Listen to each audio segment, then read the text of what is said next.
welcome back to Sarum Learning. Welcome back to our English class. അപ്പോൾ മക്കളെ ഇതാ നമ്മുടെ ഇംഗ്ലീഷിന്റെ ഒരു അടിപൊളി വീഡിയോസും എന്താണ് ഇങ്ങനെ വന്നുകൊണ്ടേയിരിക്കുകയാണ്. ബട്ട് ടുഡേ നമ്മൾ എന്താണ് ഒന്നും മാറ്റി പിടിക്കുകയാണ്. ഇന്ന് നമ്മുടെ ടെക്സ്റ്റിൽ നിന്നും മാറി ഇന്ന് നമ്മൾ ആക്ച്വലി എന്താണ് ഒരു ഗ്രാമർ ടോപ്പിക്കിലേക്കാണ് ഇന്ന് നമ്മൾ എന്ത് ചെയ്യുന്നത്, ഇന്ന് ഫോക്കസ് ചെയ്യുന്നത്. അപ്പോൾ നിങ്ങൾക്ക് കാണാം എൻ്റെ ബാക്കിൽ ആക്ച്വലി എന്താണുള്ളത്. യു ക്യാൻ സീ എ എന്താണ് സെൻട്രൽ ഞാൻ കൊടുത്തത്, ആഡ്വർബ് എന്നാണ് ഞാൻ കൊടുത്തത്. അതിന് ചുറ്റും എന്താണ് ഡിഫറെന്റ് കളേഴ്സിൽ ഭംഗിയായിട്ട് ക്ലൗഡ്സ് ഇട്ടിട്ട് ഒരുപാട് വാക്കുകൾ എന്തുണ്ട് അവിടെ ഉണ്ടല്ലേ. എന്തൊക്കെയാണ് ആ words? Sadly, always, early, now, here, there, well, loudly, suddenly, quietly, quickly, sadly. ഇതൊക്കെ എന്താണ് ഇതിന്റെ എല്ലാത്തിന്റെ അവസാനം എന്തുണ്ട്? LY എന്ന് വരുന്ന LYയിൽ അവസാനിക്കുന്ന വാക്കുകളുണ്ട്, എല്ലാത്തതും ഉണ്ട്. അപ്പൊ ഒന്നെങ്കിൽ എന്താണ് ഈ എല്ലാ വാക്കുകളും നമ്മുടെ സിറ്റുവേഷനെ കാണിക്കുന്നു, നമ്മളൊരു ആക്ഷൻ ഒരു പ്രവൃത്തി എങ്ങനെ ചെയ്യുന്നു എന്ന് കാണിക്കുന്നു അല്ലെ. അപ്പൊ ആ തരത്തിലുള്ള വാക്കുകളാണ് ഇവിടെ കാണുന്നത് അല്ലേ. അപ്പൊ ആക്ച്വലി നമുക്ക് നോക്കാം എന്താണ് ആഡ്വർബ്സ് എന്നുള്ളത്. ആഡ്വർബ് എന്താണ്, നമ്മളത് എങ്ങനെ യൂസ് ചെയ്യുന്നു. ഇവിടെ നോക്ക്, നിങ്ങൾക്ക് 4 സ്ക്വയർസ് കാണാം. ഈ 4 സ്ക്വയർസിന്റെ മേലെ എന്തുണ്ട്, ഒരു കുഞ്ഞു സ്ക്വയർ ഉണ്ട് അല്ലേ. നോക്ക് നിങ്ങൾ, how, when, why, where. So adverb എന്ന് പറയുന്നത് എന്താണ്, നമ്മളൊരു ആക്ഷൻ എങ്ങനെ ചെയ്തു, ഹൗ എങ്ങനെ ചെയ്തു എന്നുള്ള ഉത്തരം തരുന്നത് ആഡ്വർബ് ആണ്. ഒരു ആക്ഷൻ വെൻ എപ്പോൾ സംഭവിച്ചു എന്ന് നമുക്ക് ആൻസർ തരുന്നത് ആഡ്വർബ് ആണ്. ഒരു ആക്ഷൻ എവിടെ സംഭവിച്ചു എന്നുള്ളത് നമുക്ക് ആൻസർ ചെയ്യുന്നത് ആഡ്വർബ് ആണ്.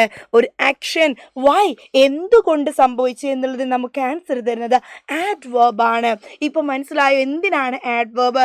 ഒരു പ്രവൃത്തി എങ്ങനെ സംഭവിച്ചോ, എപ്പോൾ സംഭവിച്ചോ, എവിടെ സംഭവിച്ചോ, എങ്ങനെ സംഭവിച്ചു എന്ന് നമുക്ക് മനസ്സിലാക്കി തരുന്ന വാക്കുകളാണ് എന്താ ആഡ്വർബ് എന്ന് പറയുന്നത്. It modifies A verb. അത് എന്തിനെ മോഡിഫൈ ചെയ്യുന്നു? ഒരു വേർബിനെ മോഡിഫൈ ചെയ്യുന്നു. എന്താണ് വേർബ് എന്ന് പറഞ്ഞാൽ 100 പ്രാവശ്യം ഞാൻ പഠിപ്പിച്ചതാണ്, ബട്ട് എന്നാലും ഞാൻ എന്ത് ചെയ്യും, ഒന്നുകൂടി റിപ്പീറ്റ് ചെയ്യാണ്. വേർബ് എന്ന് പറഞ്ഞാൽ പ്രവൃത്തിയാണ്, ആക്ഷനാണ്. ആ ആക്ഷനെ മോഡിഫൈ ചെയ്യുന്നതാണ് എന്ത് ആഡ്വർബ് എന്ന് പറയുന്നത്. ഓക്കെ അല്ലേ?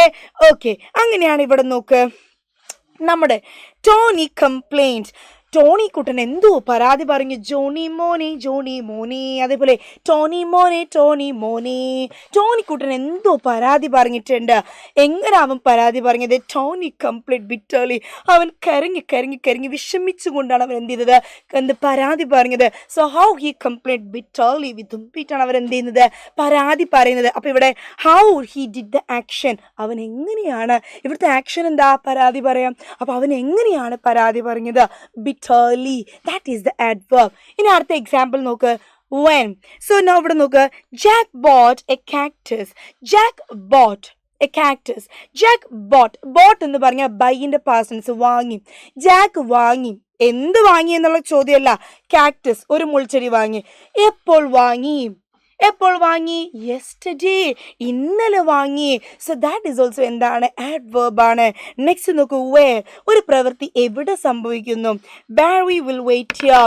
ബാരി ഇവിടെ കാത്തു നിൽക്കുന്നാണ് പറഞ്ഞത്. ബാരി വിൽ ബാരി വെയിറ്റ്. എവിടെയാണ് ബാരി കാത്തു നിൽക്കുക? ബാരി വിൽ വെയിറ്റ് ഹിയർ. അവൻ ഇവിടെ നിൽക്കും എന്നാണ് പറഞ്ഞത്. അപ്പോൾ അവൻ നിൽക്കും എന്നുള്ളതാണ് ആക്ഷൻ. എവിടെ നിൽക്കും? എവിടെയാണ് ആ പ്രവൃത്തി സംഭവിക്കുന്നത്? ഇവിടെ. അപ്പോൾ എവിടെ ആക്ഷൻ സംഭവിച്ചു എന്ന് കാണിക്കുന്നതും എന്താണ് ആഡ്വർബ് ആണ്. അടുത്ത നോക്ക്, വൈ. എന്തുകൊണ്ട്, ഒരു പ്രവൃത്തി എന്തുകൊണ്ട് സംഭവിച്ചു? നോക്കേ, Annie is training to win. Annie is training to win. Annie is training. അവൾ ഭയങ്കരമായിട്ട് എന്തെന്ന് ട്രെയിനിങ് ചെയ്യുന്നുണ്ട്, കഷ്ടപ്പെടുന്നുണ്ട്.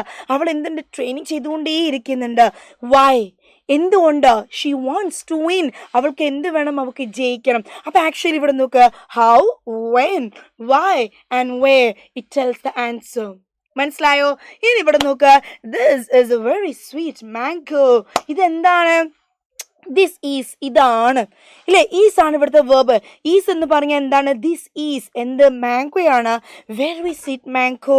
നെക്സ്റ്റ് നോക്കുക, Peter reads quite clearly. Peter വായിക്കുന്നുണ്ട്. എങ്ങനെ അവൻ വായിക്കുന്നത്? Quite clearly. അവൻ ക്ലിയർലി ആണ് വായിക്കുന്നത്. നോക്കൂ, ടോർട്ടോയ്സ് വാക്സ് വെരി സ്ലോലി. ആമ നടക്കുന്നുണ്ട്. വാക്സ് നടക്കുന്നുണ്ട്. ആമ നടക്കുന്നുണ്ട്. എങ്ങനെയാണ് നടക്കുന്നത്? സ്ലോലിയാണ് നടക്കുന്നത്. His car crashed. അയ്യോ, അവൻ്റെ കാർ ഇടിച്ചു. എങ്ങനെയാണ്? സിവിയർലി. ഭയങ്കരമായിട്ട് എന്ത് ചെയ്തു? കാർ അങ്ങ് ഇടിച്ചു പോയിട്ടുണ്ട്. She never bunks her classes. അവൾ ഒരിക്കലും എന്ത് ചെയ്യില്ല? അവൾ ക്ലാസ്സുകൾ ഒഴിവാക്കില്ല. This matter is quite severe. ഇതെന്താണ്? ഈ വിഷയം കുറച്ച് അപകടം നിറഞ്ഞതാണ്. This door opens frequently. ഈ വാതിൽ എപ്പോഴും എന്ത് ചെയ്യും? അധികം ഇങ്ങനെ തുറന്നു കിടക്കാറുണ്ട്. Now the next one is yes, he likes to do shopping occasionally. The presentation is almost completed. Phil has been seriously injured in a road accident. He is speaking very gently. വളരെ മാന്യമായിട്ടാണ് സംസാരിക്കുന്നത്. So ഒത്തിരി examples എന്തുണ്ട് ഇവിടെ തന്നിട്ടുണ്ട്. അപ്പം actually adverb ആണ് ഇന്ന് നമ്മൾ ഡിസ്കസ് ചെയ്തത്. ഗ്രാമർ ടോപ്പിക്കാണ്. അപ്പം മിസ് വിചാരിക്കുന്നു നിങ്ങൾക്ക് ഈ ഒരു വീഡിയോ മനസ്സിലായി, നിങ്ങൾക്കത് യൂസ്ഫുൾ ആയിട്ടുണ്ടാകുന്നതാണ് മിസ് വിചാരിക്കുന്നത്. ഇതേപോലെ നമുക്ക് ആഡ്ജക്റ്റീവ്സും പാർട്സ് ഓഫ് സ്പീച്ചും ഒക്കെ എന്ത് ചെയ്യണം? നമുക്ക് പഠിക്കണം. അപ്പോൾ എന്ത് ചെയ്യുക? B with us and follow Salem. Thank you so much.